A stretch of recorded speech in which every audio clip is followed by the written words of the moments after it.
Why does a building stand tall? Is it the walls? Or is it that one single stone at the top of the arch that holds all the weight? In nature, we call this the keystone. But who are the true heavyweight champions keeping our planet from falling apart? Is it the largest creatures or the most aggressive? No. The answers will surprise you. Look at this mountain view. Why does this single wolf pack matter to a forest miles away? And this tiny insect. How can a creature so small dictate what you eat for breakfast tomorrow? Even beneath the ocean waves, why does a simple sea otter hold the key to the survival of thousands of marine species? These three are the planet's ultimate protectors: the gray wolf, the honeybee, and the sea otter. They don't just live in their environments, they govern them. Not one by one, but all at once. But what if they vanished? What if they disappeared today? What happens to the sky, the land, and the sea tomorrow? Let's take a journey into a world without them.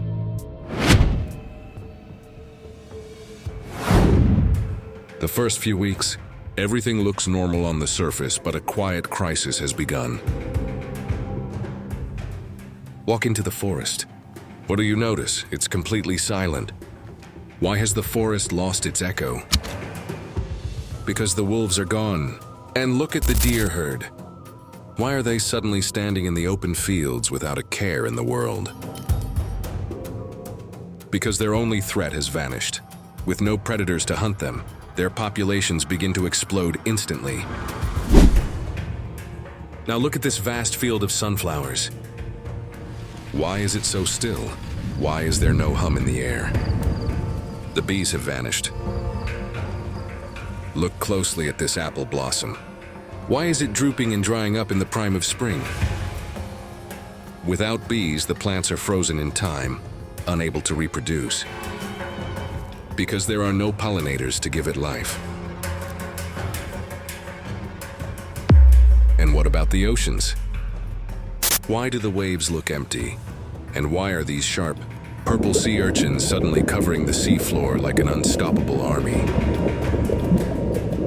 Because the sea otters are no longer there to hunt them.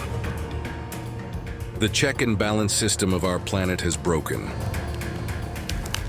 The chain reaction is officially set in motion.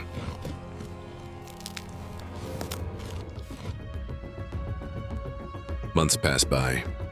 The cracks in the ecosystem are now becoming scars. Look at this riverbank. Why is the mud collapsing and turning the clean water into a brown, sludgy mess? Because the massive deer herds have eaten every single root and sapling, holding the soil together. Why are the forests looking so old and hollow? Because no young trees are being allowed to grow. The deer are eating them all. Let's step onto the farmlands. Why are these industrial crop fields turning brown and rotting under the sun? Because without bees, no fruits or vegetables can grow. Look at these empty supermarket shelves. Why is there a global food crisis looming over humanity? Get off! It's mine! Because we lost a tiny insect. 80% of the crops we eat rely entirely on pollination. No bees means no food. Now dive beneath the murky green water. Where did the majestic underwater kelp forests go? Why are these giant stalks snapping and floating away dead? Because the overpopulated sea urchins have chewed through their bases. The ocean floor is now a barren wasteland. Do you see how everything is connected? A dying forest, a starving farm, a lifeless ocean. They are all collapsing together. Years later, this is the ultimate destination of an unbalanced Earth. Look at this gray, ash-filled wasteland. Did a nuclear bomb drop here? No, this used to be a thriving green forest. Why did it dry up and catch fire so easily? Because the destruction of the vegetation killed the water cycle. Look at the horizon. Why are massive dust storms swallowing entire cities? Because our agricultural valleys have turned into barren deserts. Dive back into the sea. Why is the water boiling with toxic green slime? And why is the coral completely bleached white? Because when the kelp forests died, the ocean lost its ability to absorb carbon dioxide and produce oxygen. The sea is now suffocating. Look at this cracked earth.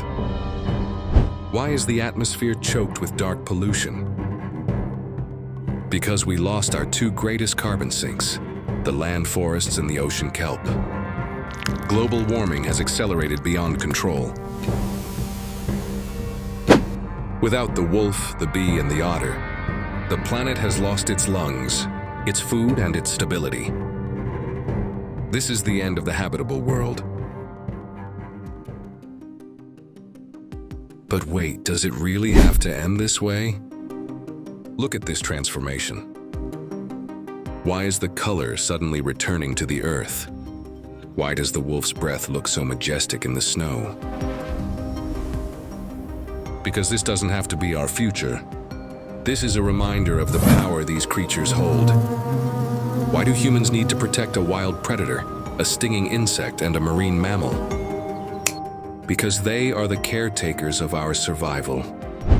Look at the healthy river flowing once again. Look at the bee landing on a fresh bloom, and the otter spinning in crystal clear water. When we save them, what are we actually saving? We are saving ourselves. Every single creature has a job to do in the grand design of nature. The question isn't whether the earth can survive without them.